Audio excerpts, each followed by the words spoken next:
Okay, so my topic I'm going to discuss is possibly with having a bill or a law that protects minorities from the police and their actions. The reason why, as a black man, I am constantly targeted by the police due to my frame. I'm 6'4" and I'm large. I weigh over 260 pounds, so I'm seen as a threat. No matter what I do, I can wear a khaki and polos and wear boat shoes. I can still be seen as scary, as I've seen growing up, being one of the tallest, biggest kids in my class and in my age group.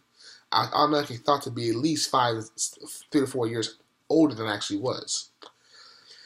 And so, dealing with this topic on a personal level, I want to see any research to prove my theory of black people being targeted more by the police than the white counterparts. Because many of them just say if you follow the rules, you follow the law, you're gonna be okay. So I want to actually see if any research proving that that's not the case. So the first thing I wanted to look for was actual data that proves my theory. So I found a website called Diversity Inc. and it actually recorded the number of deaths that occurred in the year 2017. It says here that in the year 2017, police killed 1,129 people. Of that number, 631 of those people were nonviolent, or there were no threat to them. Okay? So, based on this data, I want to see what people, were being killed and at what point. I found out that 48 were black, 34 were Hispanic, 2 were Native American, 2 were Pacific Islanders, and 50 were white. 11 were unknown. This means that, based on unarmed victims, 35% of black people were killed. They're doing nothing, minding their own business, and they were no threat to the police. Yet the police saw them as a threat due to how their frame, their build, and how they looked. Okay? Now that I knew that, I wanted to see if there was a connection with white officers shooting black victims. So meaning I went to see the cases of Michael Brown, as well as a man named Laquan McDonald.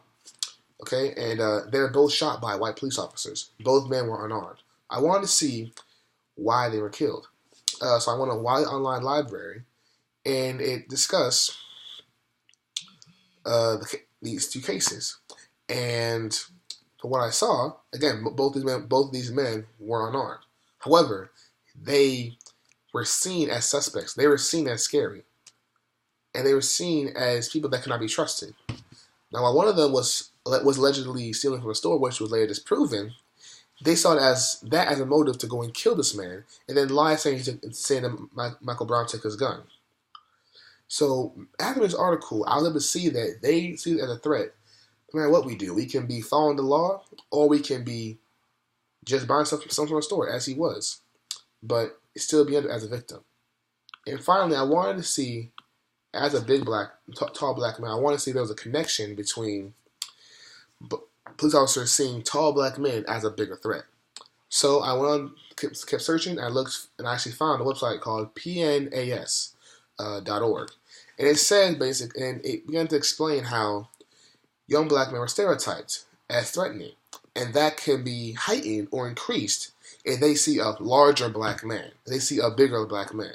For example, there was I believe, an ex-NBA player, and he was pulled over by police, and police begged him not to release the video. When he did, he actually got money from them because they believe he was big and scary, based on his frame, and he was tall. He was an ex-NBA player, so he was obviously athletically fit. With these reasons, we need to look into possibly coming up with a law or bill that protects minorities from the police, because if these atrocities keep happening, more of us are going to die every day, and no one's doing anything about it.